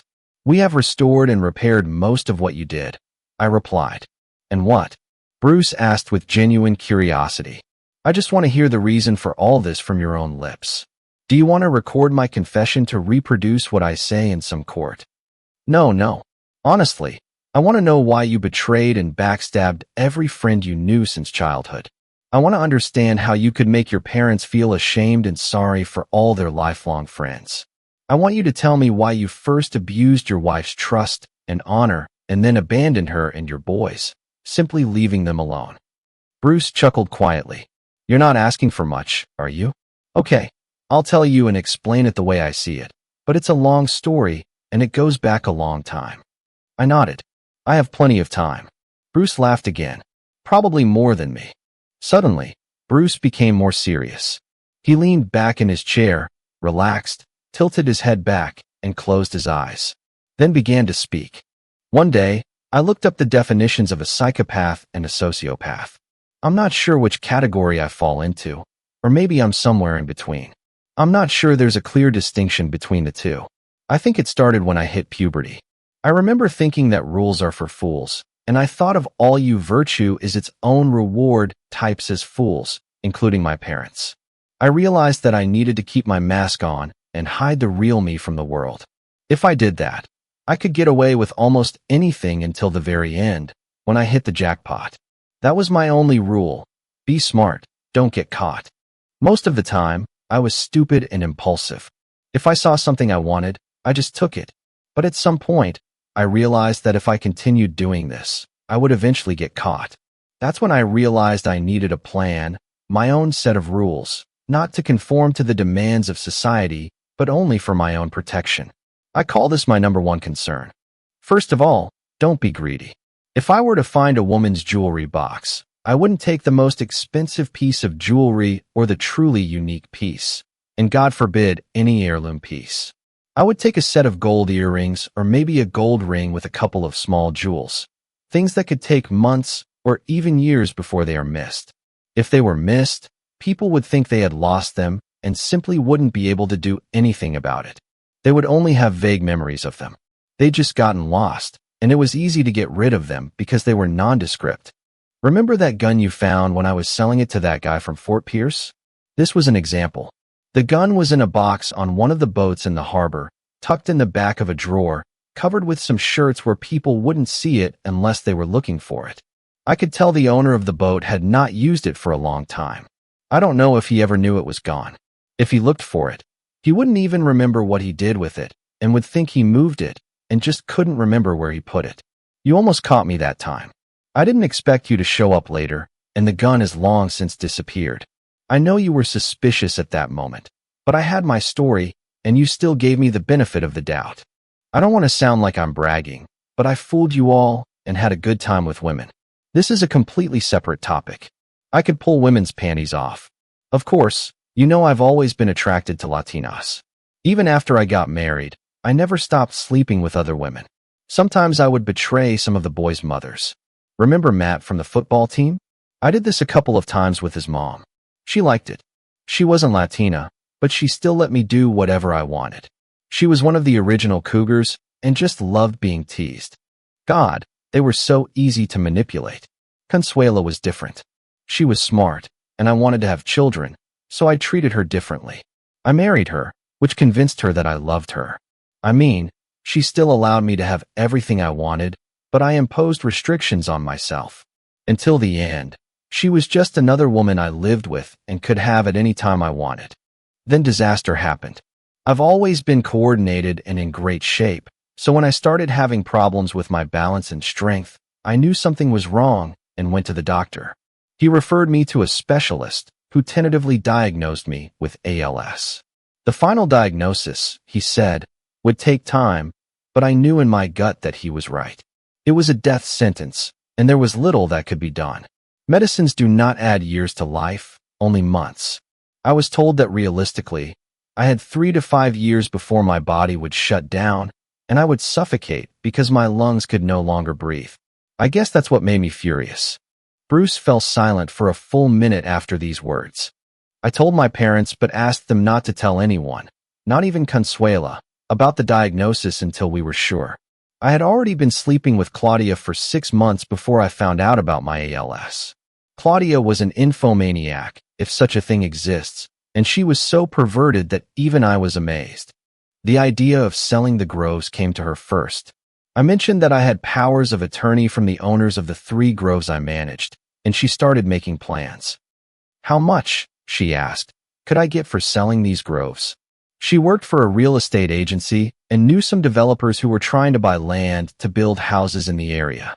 Through her, I met Jake Stern. We sat down and started discussing pieces of land that I could control. He thought he could raise about $15 million from investors to buy the land if I sold all 3 properties. At that time, we didn't even consider your grove because I knew that you had a long-term plan for its development. Even then, I was hesitant because if I did it, it would be a one-time deal with no possibility of return. Then she hooked me. See, I didn't tell my wife about my ALS, but I did tell Claudia. Claudia argued that there are treatments in Europe that the FDA prohibits in the United States, but outside the U.S., treatment is available in countries like her native Panama. They are not as strictly regulated, or perhaps it's more accurate to say that no one pays attention to regulations, or officials can be bribed to turn a blind eye to the rules. In other words, she gave me hope. She said she knew some Panamanian bankers she went to university with who were experts at laundering questionable money, and that Panama had the same strict confidentiality rules as Switzerland. She said she could get them to come to us so we could work out our plan. When they arrived, we all had dinner together, and although no one spoke of the money as dirty or stolen, everyone understood that it would be so. Maybe they thought it was money from substances or something like that, but they didn't care. We started by transferring money to the Cayman Islands. Then it moved to Costa Rica, then to Jersey or the Channel Islands off the English coast, and finally back to Panama, where it would become clean and available. I mean, who would have thought that the island of Jersey was a major banking center? But apparently, it is. That night after dinner, we had some drinks, went back to the hotel, and Claudia served us all. After all this, she was ready to go to the bar and find new men. Crazy, right? I persuaded her not to do this. The next day, when the Panamanian bankers left for Panama, they also took $10,000 of my money to make me a Panamanian passport, which they did, a real one with my photo and a different name. I haven't used it in a couple of years, but I still have it somewhere. I still had a bucket list of things I wanted to accomplish before I died, but now I expected to do them with a ton of money. Claudia was never satisfied. I had true powers of attorney for the other 3 groves, but she became greedy and wanted to sell your grove. She said she could forge a power of attorney for your grove, and we would disappear before any of the owners, including you, found out. By the way, how did you find out? I shrugged. People talk and gossip, and eventually it got back to Pete, who called me to ask if I was selling the grove without his knowledge. By that time, our banker had seen the fake document and called me to tell me about his suspicions. Hell, even Bubba found out about the tractors. It seemed like everyone knew something fishy was going on. By the way, did Matt find you? He was furious that you were willing to steal $20,000 from him when he thought you were just deceiving me. He didn't even know about you and his mom, but he was going to find you and get his $20,000. Bruce laughed quietly. He almost caught me. I was hiding in an empty rented house that almost no one knew about in one of the groves. But Matt knew about it because when we were in school, we would go there to smoke if we had the money to buy it. I went out onto one of the roads through the grove and saw his truck on the other side. I realized that this was not good, but he did not see my truck. I think we were hidden behind the trees or something, but I was just about to sell the truck, so I didn't worry about it. Bruce fell silent again, as if gathering strength to continue speaking. The situation with Consuela at the end was completely different. I did so many kinky things with Claudia that I just wanted to exert control over Consuela. The threesomes with the other Grove owners were just to distract them so they would treat me well, and it worked. They stayed away long enough for Claudia and me to close the Grove sales. What fools they were to give me powers of attorney over their property. My father worked for them for years, and they expected the same from me, like a grateful serf working until exhaustion for the crumbs they paid me. I think they were surprised. Bruce looked at me to ask, "Have you tried any of these women? Consuela is damn good. Not like Claudia, but Claire, and you can trust Consuela." "No," I answered. "I don't sleep with employees." "It's a pity," Bruce said. "I wanted you to try intimacy with me and Consuela, or even bring Claire and make an exchange. Claire looks pretty hot." I didn't comment on this. "When you fled, I think the last place you were seen was in the Dominican Republic, but you didn't stay there. What happened between then and now?" "Yes," Bruce replied. "We landed in the Dominican Republic on my original passport, but a couple of hours later, we flew to Costa Rica, where I used the new Panamanian passport. Claudia, I believe, had a Honduran one. We arrived at the San Jose airport in Costa Rica and spent a couple of days there. We stayed at a casino hotel where the bar was filled with available women. Claudia and I were hanging out at the bar drinking, and she was picking out one of the girls based on what they were willing to do. Many didn't want to engage with women, so we let them go, but there were still plenty of options, and we had some fun nights there. Then we went to the West Coast and did some deep-sea fishing. It's great there. You should try it. Marlin, swordfish, sailfish, you name it." Claudia found a new interest there too. One day, she brought back an effeminate guy, an American, as she called him, but he also had nights with women. I won't even describe some of the things we did with this guy. He was thin, his body was clean-shaven, and he was just as perverted as Claudia. I was tired of Bruce's bragging, so I motioned with my hand for him to continue. We stayed there for about a week. By then, we thought our money had stopped being moved and was in the bank account. Next stop, Panama City, the capital. The flight was okay, but when we got off, Claudia went to get the rental car while I went to get my luggage. That was the last time I saw Claudia. She left me. I was the scapegoat. I looked for her at the airport for an hour before I realized she was gone. I hired people in Panama to look for her, but she had completely disappeared. I'm not even sure she was actually from Panama. I rented a hotel room, and the next day I found out where the bank where my account was opened was located and went there. "Sorry, sir, but your wife withdrew all the money from the account yesterday." "No, sir, we don't know what she did with it. She took everything in bearer bonds you bought." Bruce lowered his head and sat shaking his head. "Can you believe it? She stole my money right from under my nose. I wasn't completely broke because I still had money from your account and from selling the tractors in my truck, but it was a little more than $100,000, much less than the $5 million. I felt sick thinking about how I had been deceived, but someone at the top must have been looking out for me. The next morning, I received a call from the bank saying that the last million had just been transferred from abroad, of course. I wanted to get it. I went back to the bank as quickly as possible and transferred the money to a new account, one without her name attached. That's the whole story. It goes without saying that Claudia lied to me about the ALS treatment in Panama. I consulted the best doctors there, and the only treatments they knew of were the same ones available in the States. After all, she lied to me and stole most of my money. However, with over $1 million in my pocket, I could live a luxurious life for decades in Panama, but I didn't like it there.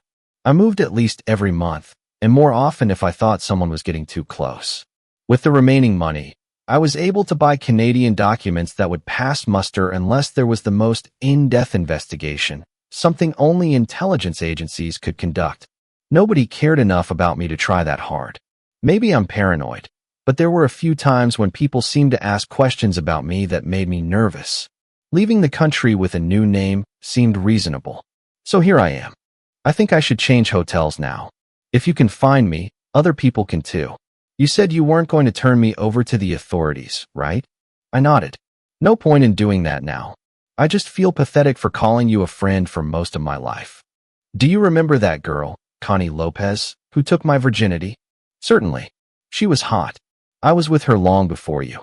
Well, she told me a long time ago that you were not my friend and that one day you would betray me. She was right. I stood up and headed toward the door. Hey, you were the closest person I was friends with, Bruce said. But I couldn't help myself.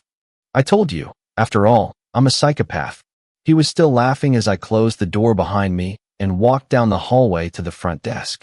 As I walked through the check-in area, I saw two large, fierce-looking men sitting there. I caught their gaze and nodded to them. They understood what I meant. I placed Bruce's room key on one of the side tables and walked out the door. That night, I boarded a flight back to Nashville. About a week later, I read that a man's body had been found in a secluded forest outside of Quebec City, Canada. The first report stated that the man had been severely beaten with baseball bats while he was alive, and there were marks in the surrounding soil. Then two men, one on each side, shot him 6 times each for a total of 12 shots, with .38 caliber revolvers. Due to the number of bullets and the lack of casings, authorities believe that .38 caliber revolvers were used. They had no clues as to who the culprits might be. Canadian authorities were unable to identify him at that time because his Canadian documents turned out to be false. In the Canadian documents, he was listed as Jack Miner, but this man did not exist in Canadian archives. When they searched his last known location, a hotel room less than 5 miles away, they found several other sets of documents. A couple of weeks later, a small story on an online news site reported that Canadian authorities had allegedly identified the victim as Bruce McWilliams, who was wanted in Florida on several charges and had fled the state several years ago. Although I told Bruce the truth that I would not go to the police and turn him in, I was lying by omission. There was that Grove owner from New Jersey whose Grove Bruce sold. I promised him that if I heard anything about Bruce or his whereabouts, I would let him know. I thought it was only fair that Bruce's end came at the hands of another psychopath who was even more cruel than he was. Perhaps there was something wrong with me too because I didn't mourn or shed a single tear for Bruce.